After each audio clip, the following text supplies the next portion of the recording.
Bom, hoje nós estamos aqui com mais um episódio aqui do Franchise Sem Filtro e para variar, nós chamamos aqui uma pessoa que tem contribuído e que contribuiu muito para o franchise brasileiro, que é a Renata Rochu. Ela vai se apresentar.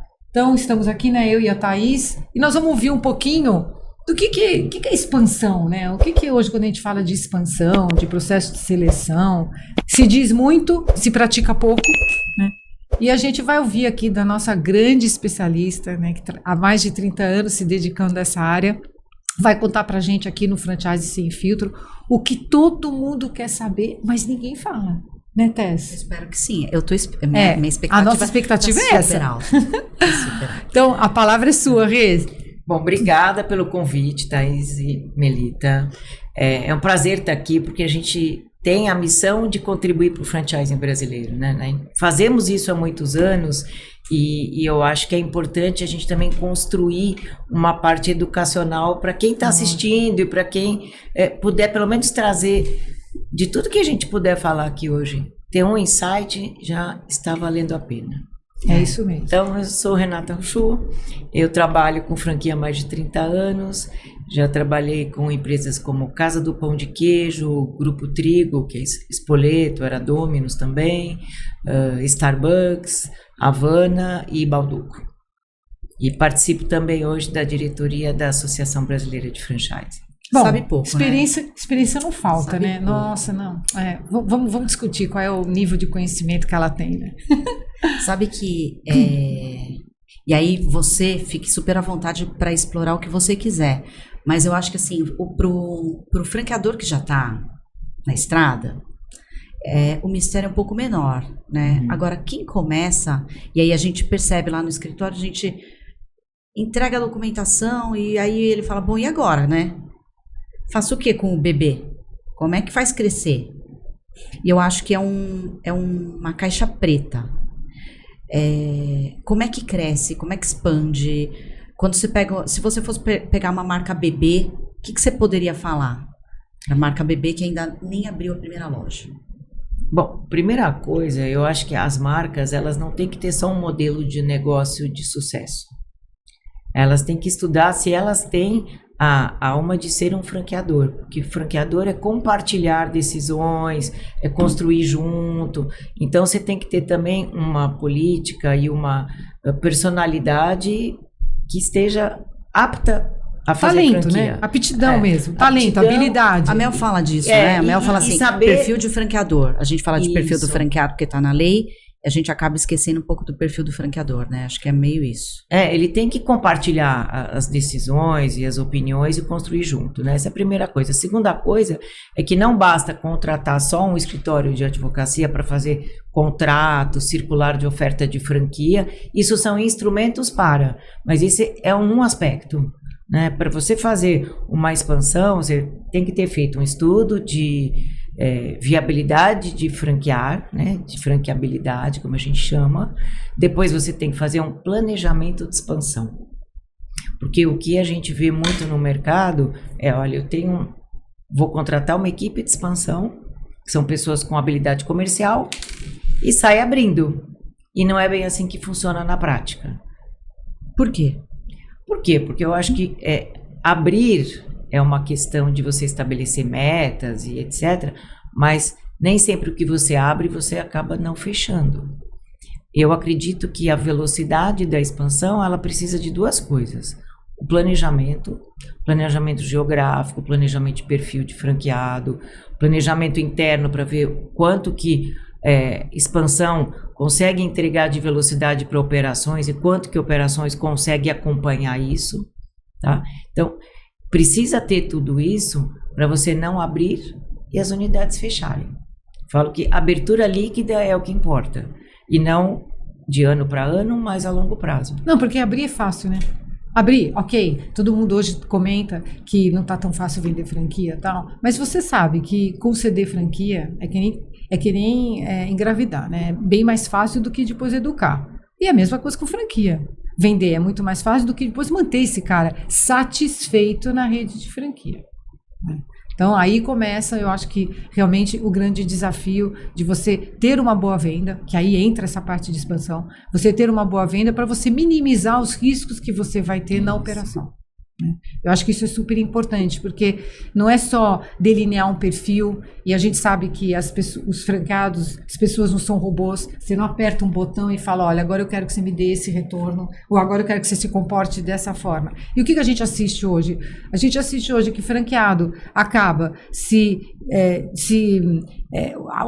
saindo, né, se retirando da rede, muito mais por uma questão comportamental, às vezes, do que só propriamente por técnica. Por quê? Porque ele se torna insatisfeito, ele se torna, vamos dizer, incompreensível no sentido de, pô, mas ninguém me compreende, ninguém dá bola para mim, eu tô aqui abandonado, para quê, sabe? E aí começa toda aquela insatisfação que gera comportamentos altamente destrutivos para a própria marca, e o franqueador tem que tomar uma atitude. Então, será que a gente não poderia estar avaliando isso dentro do processo de seleção? Porque a expansão está muito ligada à seleção, né, Rê? Acho que não adianta. Eu vou expandir, mas vou expandir com quem?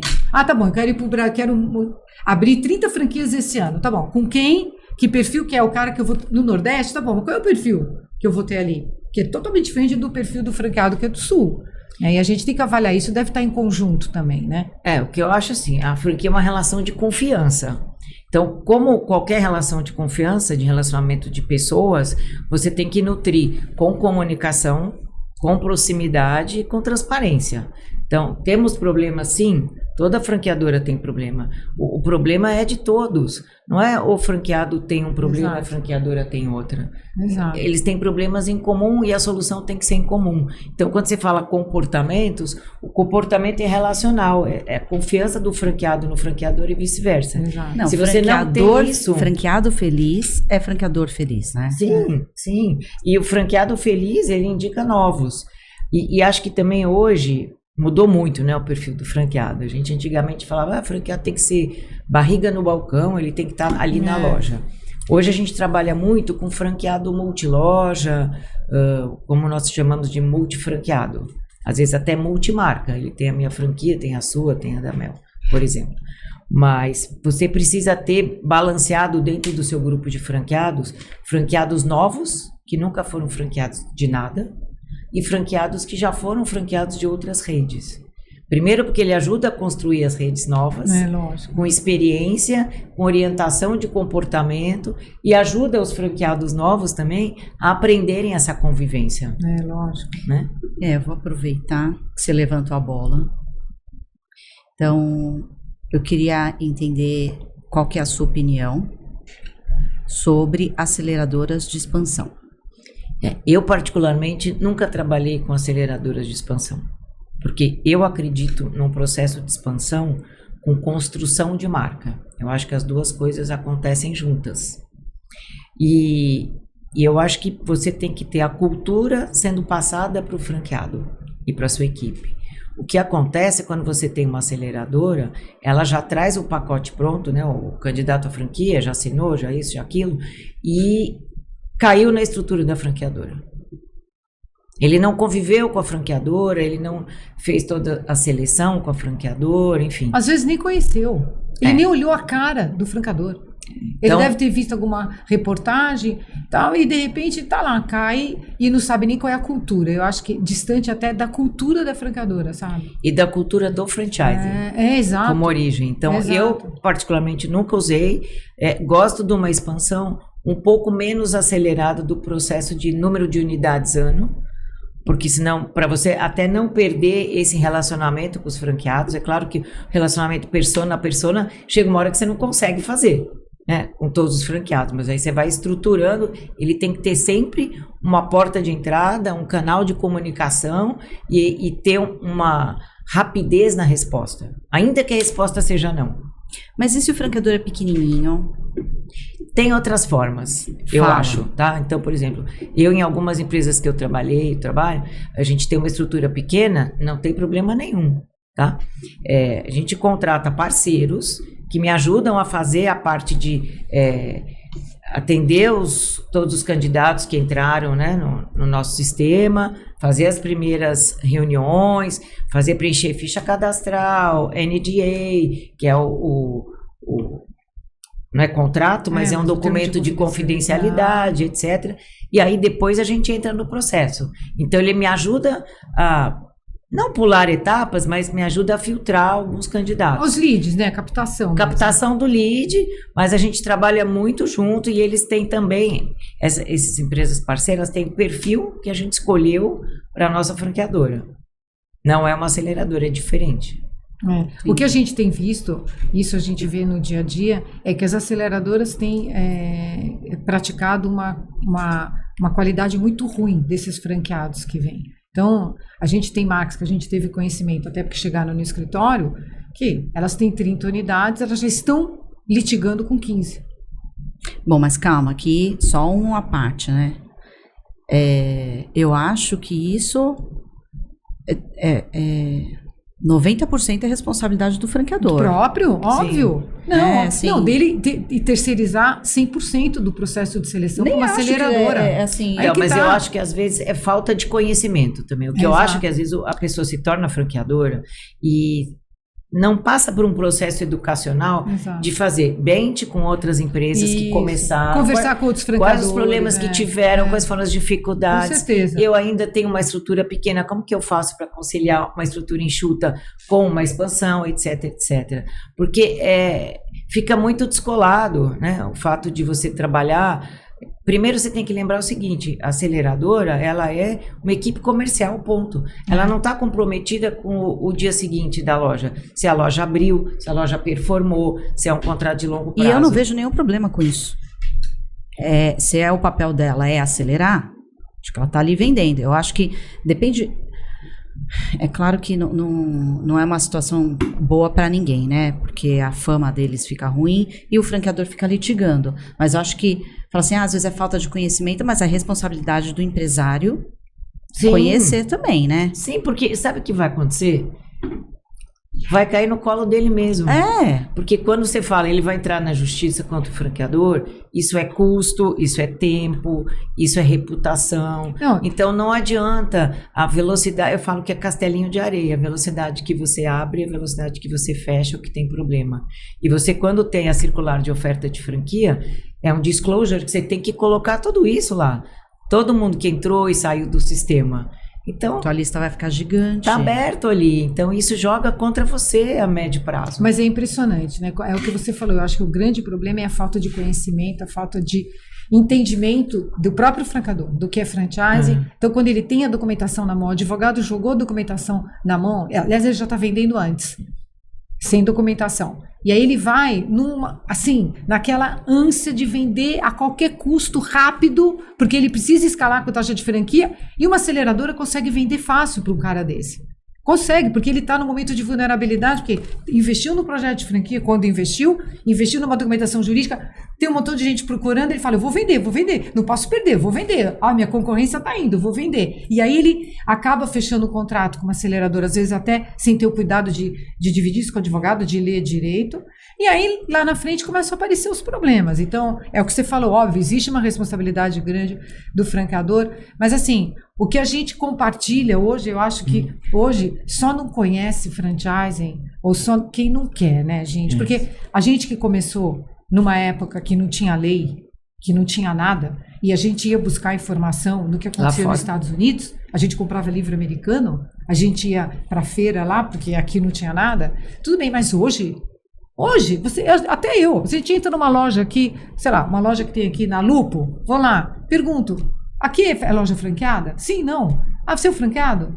Quando ele está, né? Que é bem difícil o franqueado estar na loja, mas quando ele está, quantas vezes a gente, que não tem, né, que não é franqueador, a gente consegue bater um papo com um cara desse, obter informação e tudo. Então, quer dizer, não é difícil. Você hoje tem uma BF, você tem cursos disponíveis, você tem hoje uma bibliografia grande sobre franchise, você tem internet e tal. Então, eu acho que às vezes é muita pressa, é esse imediatismo que a gente tem hoje, sabe, que ele prejudica, que é essa coisa de sempre fazer tudo com muita pressa, muito rápido, porque muito mais a gente que vive aqui em São Paulo, eu acho que é tudo para ontem, eu acho que isso faz com que as pessoas tenham menos paciência, menos perseverança, ou pelo menos persistência de, não, pera um pouquinho, eu vou entender o que é, né? Todo mundo fala, mas será que é isso mesmo?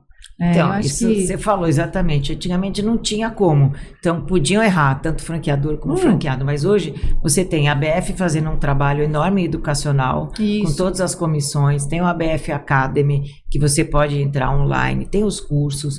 Tem Sebrae. Tem tudo. Tem muita coisa. Então, tanto do ponto de vista do franqueador, como do franqueado. O que eu percebo, e eu percebi muitas vezes ao longo desses anos, é que a pessoa tem um sonho de empreender. Isso. E muitas vezes você está fazendo um atendimento para ela, explicando, olha, o negócio custa tanto, o negócio vai te dar tanto de resultado. Ou ela está só vendo. Ela está filtrando, mas o sonho dela está ali. Muitas vezes ela não... Isso a gente vê muito mesmo. Ela não filtrou todas as informações técnicas e práticas que você passou.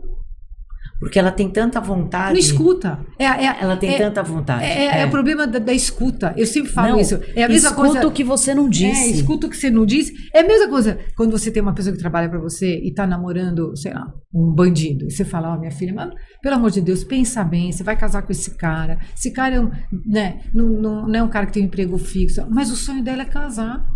O sonho de empreender. Que era uma coisa que a gente via muito, né? Hoje tá diminuindo esse sonho de casar. Mas há alguns anos atrás era o sonho de casar, de colocar um vestido branco e entrar na igreja. Aí depois vinha, né? Aí depois vinha chorando.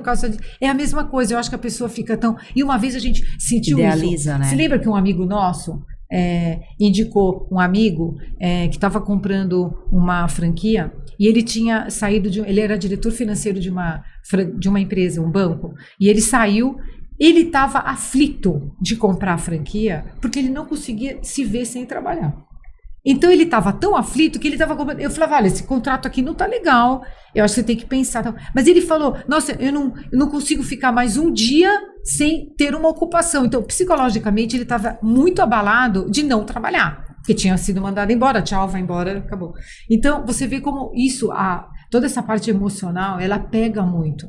Ela pega e te cega. E a gente sabe que é isso, né? Qualquer grande sonho, qualquer grande paixão, ela te cega.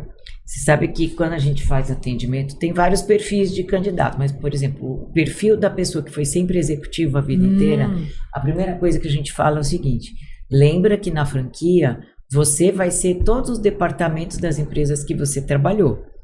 Porque antes você entrava em contato com os departamentos para eles te darem suporte jurídico, financeiro, contábil, seja lá o que fosse. Não, e estava pronto, né? Estava pronto, você tinha um tempo de espera, mas tinha uma resposta. A partir do dia que você abre o teu negócio, seja ele franqueado ou não, você passa a ser multifuncional.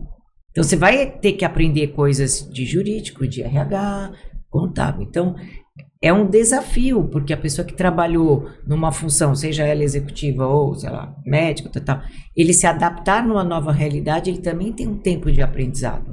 E ele tem que entender esse tempo de aprendizado. Aquele famoso gráfico da satisfação do franqueado. Do Nathan, né? Ele Nathan. começa... Free. Exatamente, ele começa no pico da satisfação. Do Greg Nathan, exatamente. Depois ele vai no mais baixo, ele começa a achar que ele pode ser independente e passado um tempo, se ele ainda permanece a franquia, ele percebe as vantagens de estar dentro de um sistema, de um ecossistema e etc. Então, é isso. A pessoa tem um tempo de adaptação e de aprendizado. O franqueador também tem. Franqueador não nasce franqueador. Não? Franqueador não nasce dividindo, né? Ele vai aprendendo, às vezes, as duras penas, mas ele também vai aprendendo que ele não pode mudar a fachada porque ele sonhou que era azul, agora tem que ser vermelho. Porque ele gostou mais dessa.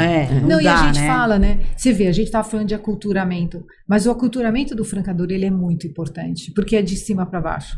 Acho que às vezes o teu franqueado pode ser um franqueado, às vezes até de uma certa forma ignorante. Mas você como franqueador, né, que vai conceder a marca para ele, você tem que trazer isso. Você tem que fazer com que esse franqueado se aculture sobre o que é franchising e tal. E muitos franqueadores têm o conhecimento, e a gente vê isso muito assim, é recorrente. O franqueador chegar, ele já tem um modelo, às vezes ele tem até um modelo jurídico, e ele não entende coisas básicas. Ninguém explicou para ele o porquê, como faz uma gestão de fundo de propaganda. Ou como é que prestar contas? Quem disse? Mas onde está escrito? Mas quem falou? Não, mas eu posso ficar? Então, você vê que são conceitos básicos que o franqueador não teve acesso, ou porque na consultoria, ou porque o escritório de advocacia que atendeu, ele entregou papel.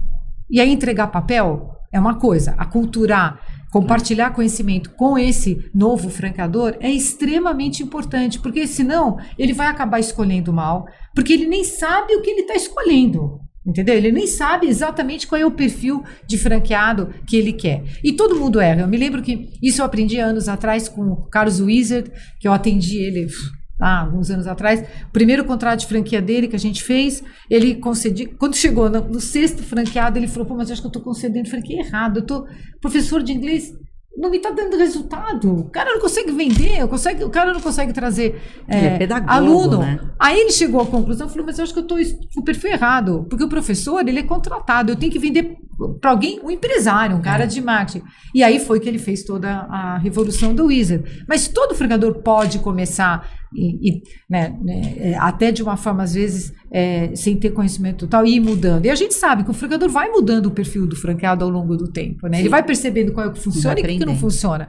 Mas, gente, compartilhar conhecimento e compartilhar conhecimento prático, compartilhar, não teórico, mas compartilhar coisas que realmente acontecem na prática. Que esse é um dos grandes desafios que a gente tem aqui nesse podcast. Vamos falar realmente o que acontece, porque a gente lê muitos mitos, né? A gente lê muita coisa que, na real, não é isso que acontece.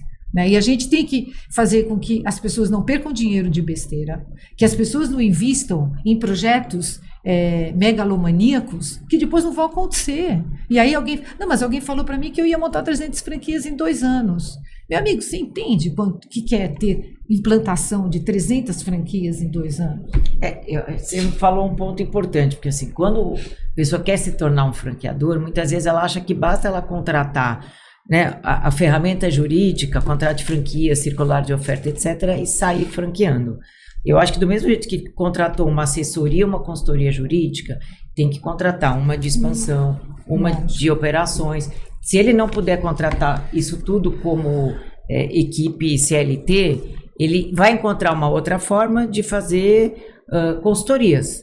Primeira coisa é saber que vai precisar viabilizar tudo isso, né? Ele vai ter um caixa para investir nisso, porque ele não pode acreditar que ele vai escalar o caixa dele com taxa de franquia sem ter a contrapartida da estrutura interna. Eu queria aproveitar, assim, a primeira que você falou, benchmarking.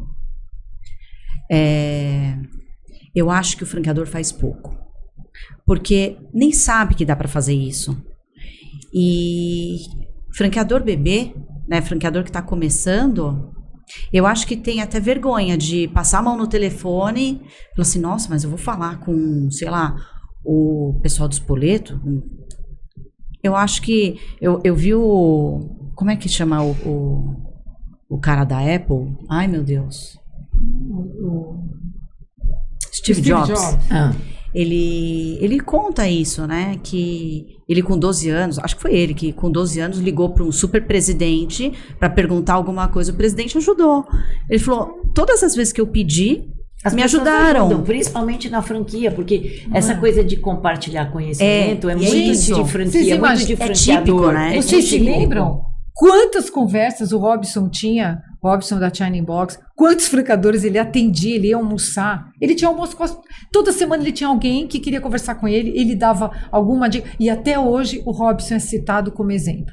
Mas a gente faz isso na prática. Quantas pessoas falam assim: tem um amigo que queria abrir uma franquia, dá para você bater um papo com ele? Eu acho que a gente tem essa missão de... A gente faz muito isso. Mas eu acho que o franqueador que está começando não faz. Esse é um ponto. Então, esse recado aqui: façam, porque é super possível.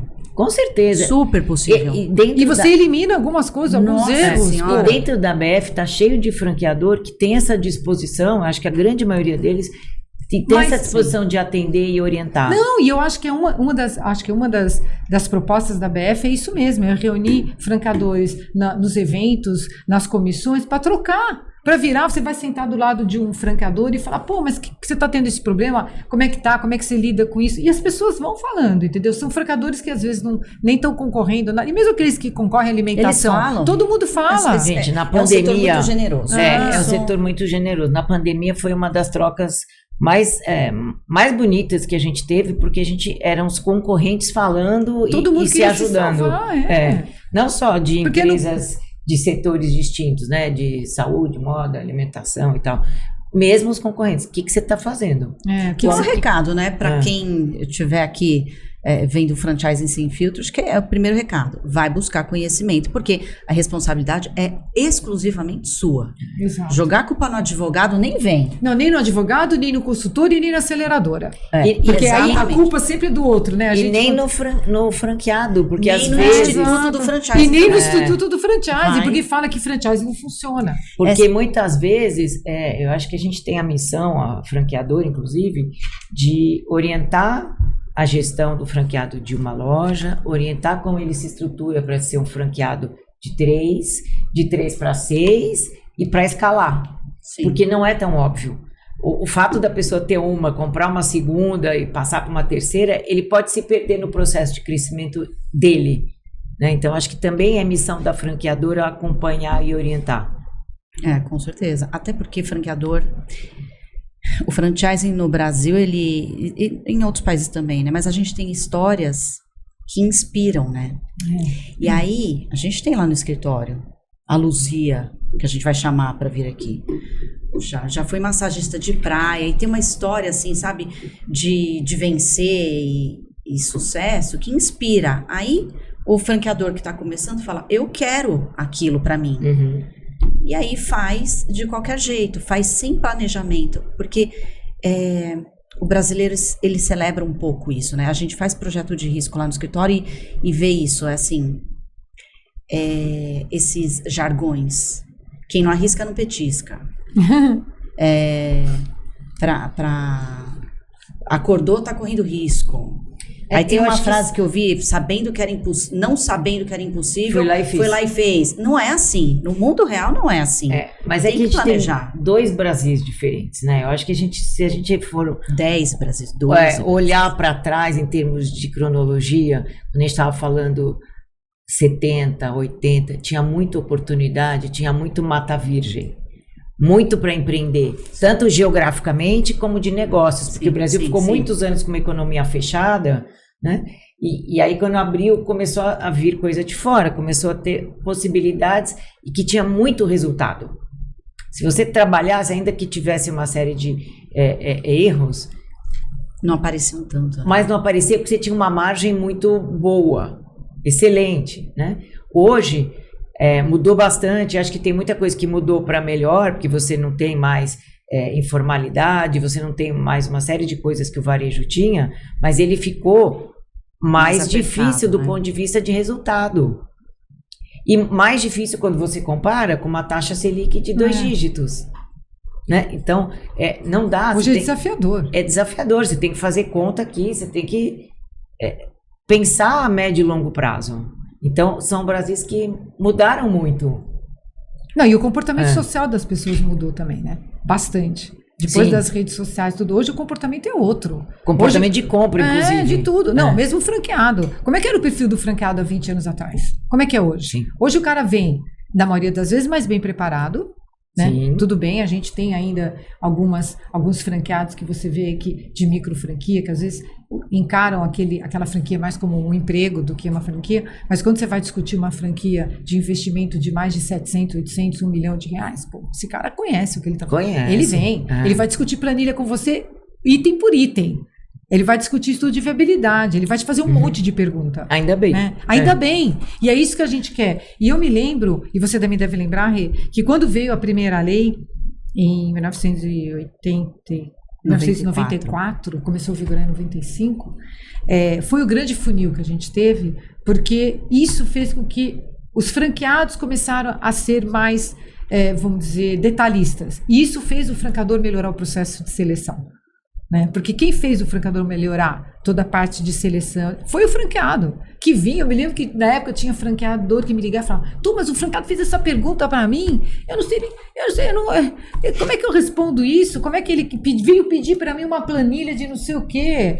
E aí você viu, porque o próprio franqueado foi, né, aculturando melhor no sistema, e aí o franqueador teve que melhorar o processo de seleção. Então, você vê que é um sistema que foi crescendo muito empiricamente, né? Mas hoje a circular de oferta bem feita, ela tem muita informação que o franqueado pode explorar. E que o franqueador repassa por e-mail para qualquer um que liga para ele. Então, ele pode... Esse eu acho que é o grande... Pegando um pouco o gancho que você está falando.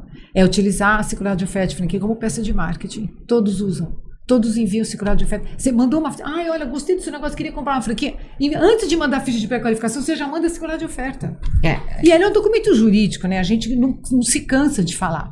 Tudo bem, é o que você falou. Vai ler a circular. Mas será que o momento certo de eu te entregar a circular de oferta de franquia claro é no primeiro não. e-mail que você envia para o franqueador? Porque você tem candidato à franquia de todas as características. Então. A pessoa que está buscando realmente a sua franquia, mas assim, a pessoa da concorrência, a pessoa de outras coisas. Então, é uma ficha cadastral. Eu acho que tem que ter cuidado, mas não é esse a grande questão. Não, a questão é o seguinte, o franqueado tem que usar a COF, né, que é a circular de oferta, com as informações que ela tem, né? Porque às vezes a gente percebe, como são documentos longos, a pessoa assina e não lê com cuidado.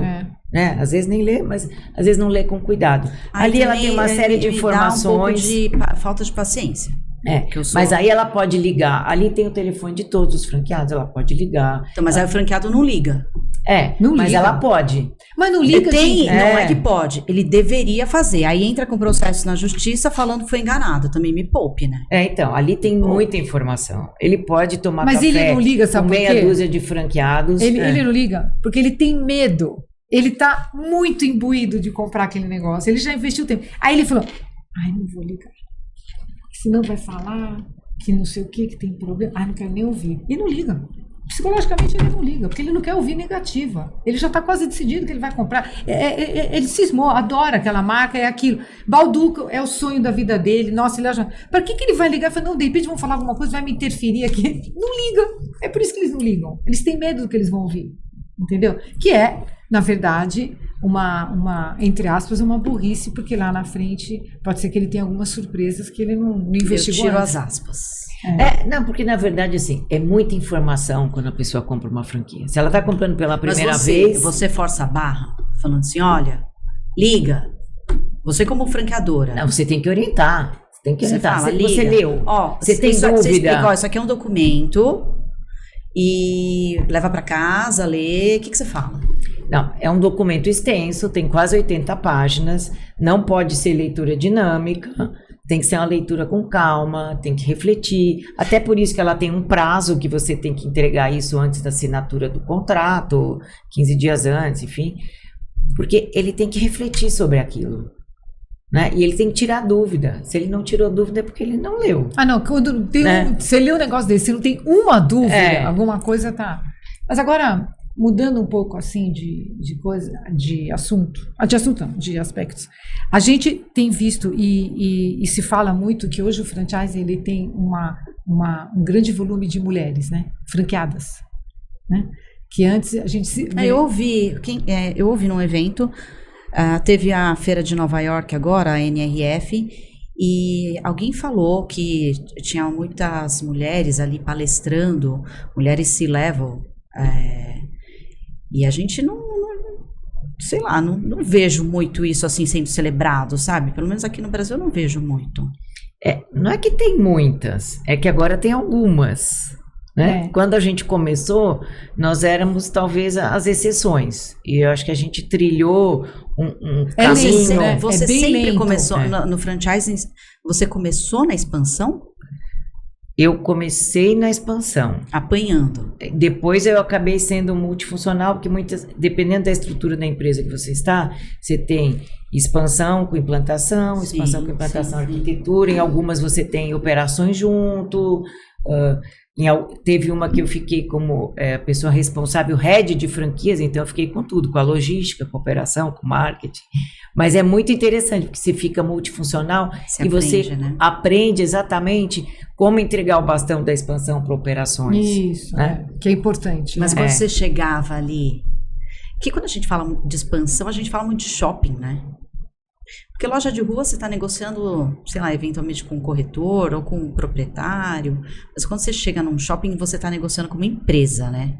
Como que era? Ou como que é ainda hoje? É muito masculino? É o quê?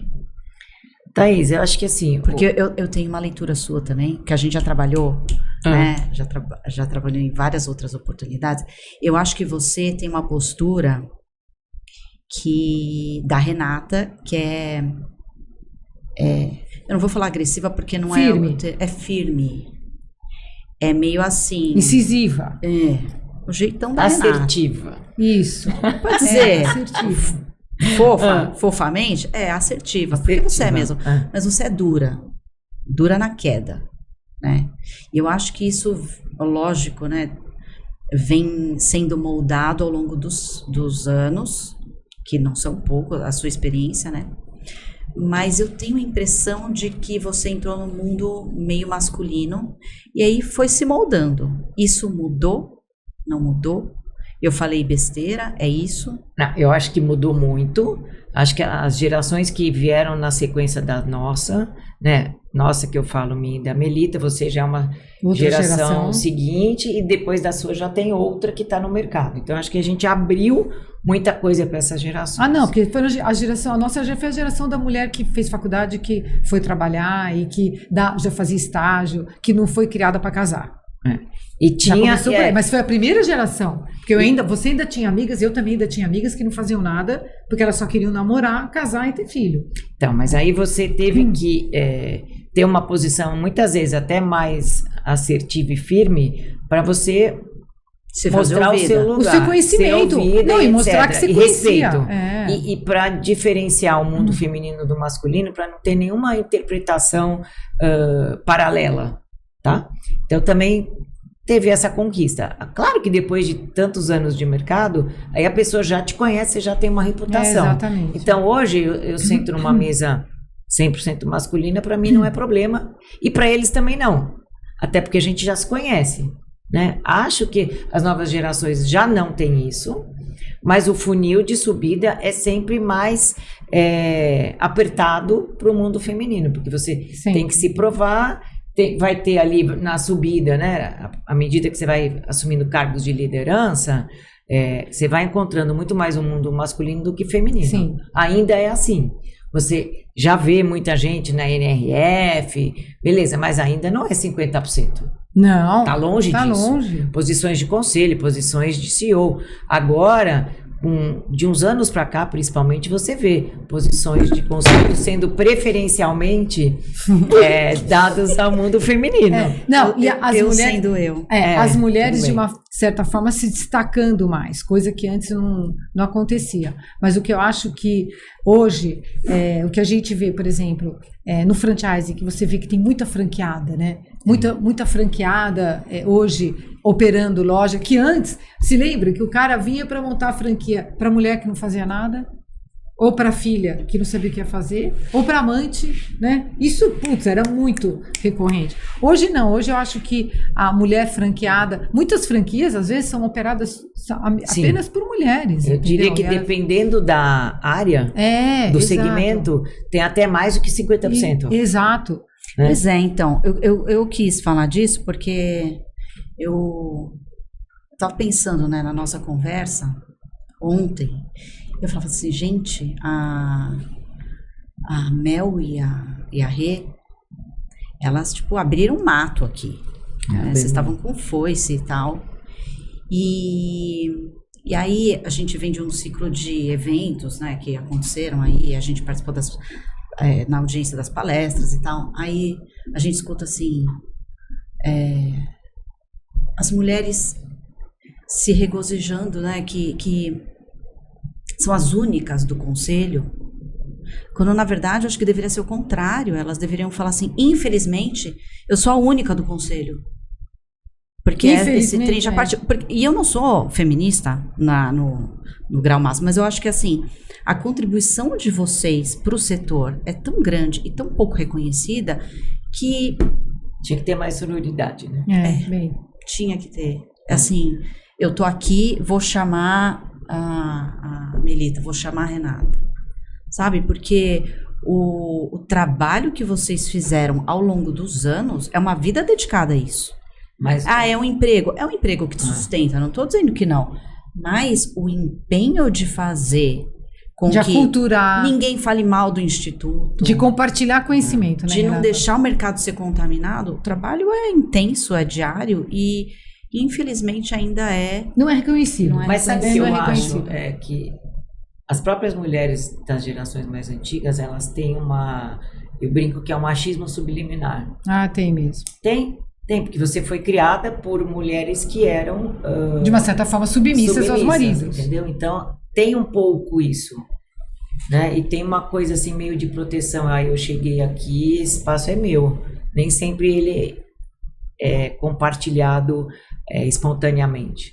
Mas eu acho que como faz parte da nossa trajetória feminina de conquistar espaços e abrir caminho para os outros, isso vai mudar. Eu acho que eu vejo pelas gerações das minhas filhas, o comportamento já é diferente. Já. E isso é inevitável. Já mudou. Não, É só uma questão de... O comportamento é diferente, mas o reconhecimento pelos líderes não é igual. Não, ainda Não é. Ainda não é, igual. porque eu também tenho uma filha que trabalha em banco e eu vejo as observações que ela faz e as dificuldades, principalmente ainda depois que a mulher tem filho. Ah, sim. Ainda continua sendo... E você vê, muitos homens falam, não, mas isso aí vai engravidar, né? A gente no escritório a vida inteira, e vocês sabem, a gente só teve mulher. Né? Eu desde o começo, na minha primeira funcionária mulher, e a gente teve escritório, assim, durante muitos anos, agora que a gente está com os nossos sócios homens, mas até, sei lá, até um ano atrás, a gente sempre foi um escritório feminino. Que não era um escritório machista, a gente, ao contrário, incentiva as meninas. Olha, tem independência financeira, a independência financeira dá liberdade, vão criar o nome de vocês, estudem, né? Escrevam artigos, leiam, apareçam, vão a eventos, vão fazer o nome de vocês. Por quê? Porque eu sempre pensei, a gente tem que incentivar essas meninas, independentemente da educação que elas têm em casa, para elas serem profissionais liberais, para elas serem profissionais felizes. Porque a mulher, ela é feliz como? Infelizmente, a gente não é feliz fazendo uma coisa só. Nenhuma mulher é. Esse que é o grande problema que a gente tem. A gente não consegue ser só mãe, a gente não consegue ser só mulher, a gente não consegue ser só profissional. A gente quer um pouquinho de cada. E aí que a gente fica feliz. E esse pouquinho de cada te consome muita energia. Não adianta. Então você tem que se fortalecer internamente. Por quê? Porque emocionalmente você tem que ser muito forte para conseguir carregar todos os bastões. Todos os pratinhos. Todos os pratinhos. O que eu discuto é que a pessoa não pode ser só profissional. Porque muitas vezes a mulher, no objetivo de ter uma carreira brilhante, ela esquece o outro lado pessoal dela. E eu acho que isso, ao longo do tempo, vai fazer falta para a felicidade e para a plenitude dela, entendeu? Exatamente. Até para a saúde dela. Esse é o grande desafio da mulher. Porque a mulher, para se realizar como mulher, né, eu acho que a gente tem que fazer muita coisa. É diferente de um homem, é muito diferente. Mas independentemente disso, eu acho que a gente está entregando. Né? A gente trabalha, e eu nem estou falando, nossa, trabalhamos pra caramba. Não é isso. É assim... As nossas entregas com filho, com marido, com casa, com problemas, com mãe, tudo quanto é lado, a gente entrega, né? E eu acho que a gente precisava se ajudar mais, sabia? Eu acho que você tocou num ponto que eu não tinha parado para pensar. Eu tô aqui nesse lugar e ninguém mais vai entrar aqui. E aí parece que é um negócio que os homens estão fazendo, mas a mulher também está contribuindo para a permanência desse status, né? De uma certa forma é autoproteção, né? Isso, exato. Não tinha parado para pensar, tem razão. Não, mas eu acho que é importante a gente ter pelo menos consciência disso e dar espaço para outras mulheres também, sabe? E ensinar outras que vêm atrás da gente, de outras gerações, é isso que a gente faz no escritório, já que elas têm uma inspiração, que elas possam construir a vida delas, profissional, pessoal, entendendo que dá para fazer um pouquinho de cada. Eu acho que tem duas missões, né? Acho isso, como se fosse uma missão mesmo. E não é só a missão de fazer as mulheres crescerem. Né? Já começa em casa com quem tem filha. Nós aqui filha e filho, você tem a missão educacional de criar os dois da mesma forma, que é o que elas compartilhando tarefas e etc. Mas eu acho que a gente tem missão também como pessoa, né? Eu acho que, para mim, essa é até... É o link que eu faço com franquia, é de formar as pessoas, né? Então, a gente tem a obrigação de formar novas lideranças que nos substituam, porque a gente, ou para a gente parar, ou para a gente crescer, você tem que colocar as pessoas no seu lugar e tem que dar a oportunidade de eles crescerem, seja homem ou mulher, né? E principalmente os meninos, né, que precisam ser criados, que eles vão encontrar a menina, a jovem, ela está muito mais diferente do que os jovens. Né? Então hoje a gente, aqui qual é a grande reclamação, né? Mas os meninos são muito bobos. Porque eu acho que é o que você falou, a educação do menino também ela tem que ser, porque as meninas já são completamente diferentes do que eram as meninas há 20 anos atrás. Elas estão sendo educadas por outro mundo. Eu não quero cortar, mas já vou cortar. Porque eu quero aproveitar esse link aí. Essas pessoas que a gente está falando, os filhos, que a gente fugiu um pouco do tema, né? Mas eles são os novos franqueados também, né? Sim, sim. Hoje, dentro da ABF, você já tem até comissão de jovens franqueados e é muito interessante, porque você começa a ter sucessão de franqueados antigos. Sucessão familiar, etc. E é um desafio, porque... O que fazia feliz o pai pode ser que não faça feliz o filho. Não, o franqueado, esse jovem, ele não quer ficar barriga no balcão. Mas que bom que tem tecnologia. E o franqueador que não se ligar no movimento de tentar visualizar um negócio, né, uma franquia, onde a demanda pela presença desse franqueado novo no negócio, ele vai ficar para trás. Não, ele tem que ter instrumento de gestão. Até porque hoje você tem uma tendência muito grande de multifranqueado e multifranqueado escalando de uma forma impressionante. Lá fora, nos Estados Unidos, tem multifranqueado com capital aberto na bolsa, né? Com 300 franquias, 400 franquias. A gente ainda vai chegar lá. E para isso, as novas gerações não têm que estar preparadas para a barriga no balcão, mas para a barriga de gestão. Exato. Né? E não adianta ser um franqueado preparado com um negócio sucateado, um negócio que ainda demanda tanta presença. Não, a gente está num processo de transformação gigante, né? A gente não só em questão de sucessão, perfil de franqueado, da franqueadora, como entrada de inteligência artificial, que vai mudar as coisas, vai mudar as... Já tá mudando. A gente não está percebendo o quanto a gente está no meio desse furacão, mas nos próximos 2-5 anos mudou muita coisa. Mudou o ecossistema de franqueadora, parceria, omnichannel, né? enfim. A transformação tecnológica, ela é muito acelerada. O problema é que a transformação humana, você não consegue acelerar tanto. Na mesma velocidade da inteligência artificial. A inteligência artificial está superando. Não, a inteligência artificial já está enganando a gente. Já tá enganando a gente não sabe o que é real, o que não é. É isso que é o grande. A gente foi no evento da Guakira, que eles fizeram de NRF, eles mostraram um comercial da Adidas. É perfeito. Perfeito. Não, e eu não tinha me ligado. Ele falou assim, que ninguém lá era real. Nada, não é ninguém. Nada. É nada. Aqueles produtos não existem, as pessoas não existem, elas dançam. Eu falei, não é possível. Aí eu cheguei em casa, fui olhar, aí eu dava pause. Eu falava, gente, como é que pode? Mas como o produto não existe, você vai na loja e não vai comprar nada? Não sei. Eu não sei que não existe. Eu não sei se foi uma pré-venda, ou se foi para fazer uma aceitação, eu nem sei. Gente, mas também tem uma atratividade quando você faz uma coisa dessa. Genial, o mundo inteiro vai assistir. Se a propaganda queria atingir a audiência, ela conseguiu. É igual quando as empresas fazem parceria com jogos e põem dentro do Roblox, põem dentro não sei o quê. Nem sempre aquilo é um campeão de vendas, mas é um campeão de audiência. É lógico. Ele traz audiência para você depois você fazer o que você quiser. De que você vai fazer com a audiência, de vendas, né? entendeu?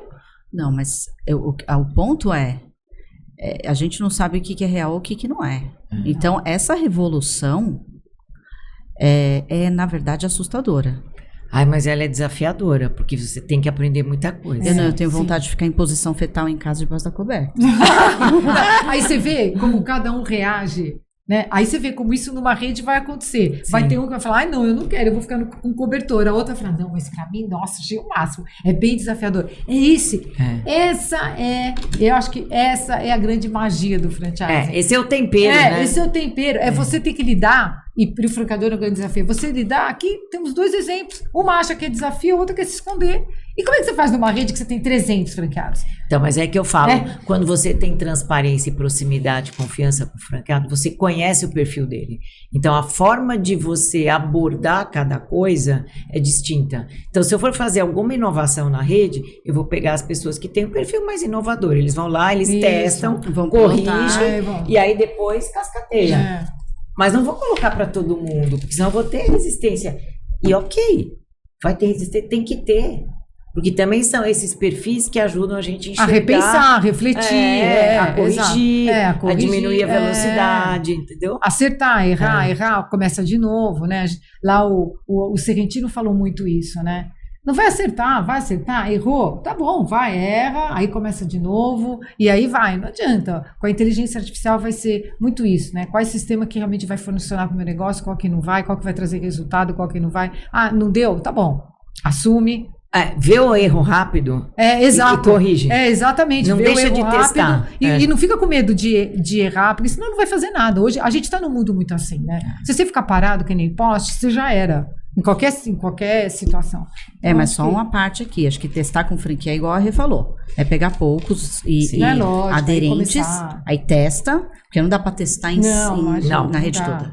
Isso é uma irresponsabilidade, né? Lógico. Isso é bom pontuar. Mas é assim, estamos entrando numa era que a gente que vem lá de 1990, 80, a gente vai ver tanta coisa, né? Eu acho que o franchising, e é isso que eu acho que é legal trabalhar em franquia, que é sempre novidade, ele acompanha comportamento social, ele acompanha a transformação digital, ele acompanha a inteligência artificial, ele acompanha tanta coisa que vem, e o franchise está aí. E esse é o grande desafio, porque a gente vai aprendendo junto. Você vê como que era há 40, 30 anos atrás, e acho que essa que é a magia da gente ainda ter vontade de trabalhar, da gente ainda ter vontade de falar sobre o tema. Por quê? Porque ele é dinâmico, ele é mutável, ele é contemporâneo sempre, porque ele acompanha porque ele tudo é isso, baseado, ele tem um modelo de negócio, mas a grande base dele são pessoas, né? É o sistema então de você fala gestão de assim, pessoas. o grande perfil do franqueado no geral é aquele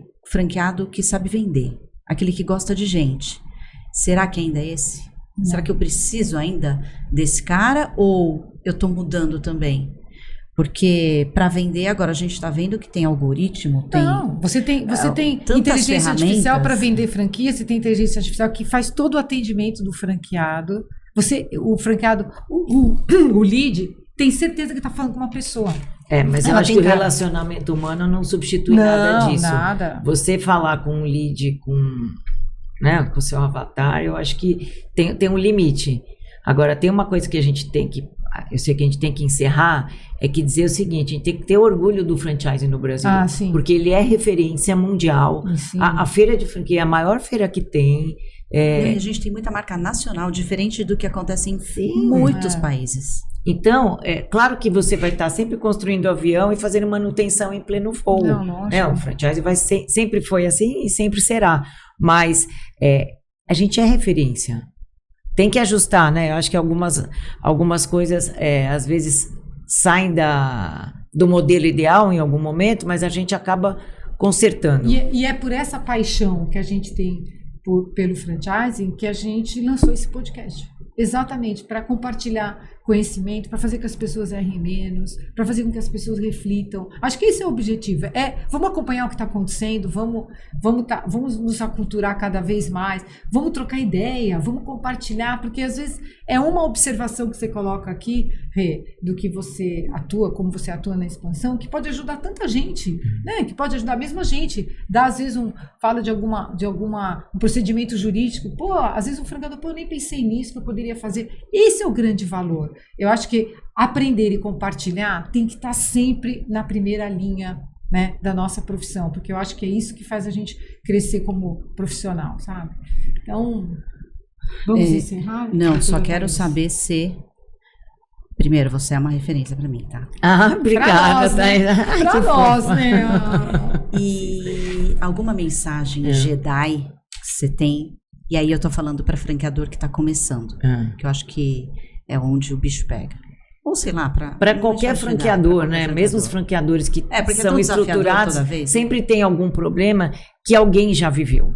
Então, não tenha vergonha e não tenha pressa. Melindre, né? Melindre, de deixar de conversar com as pessoas, porque as pessoas estão sempre dispostas a te orientar.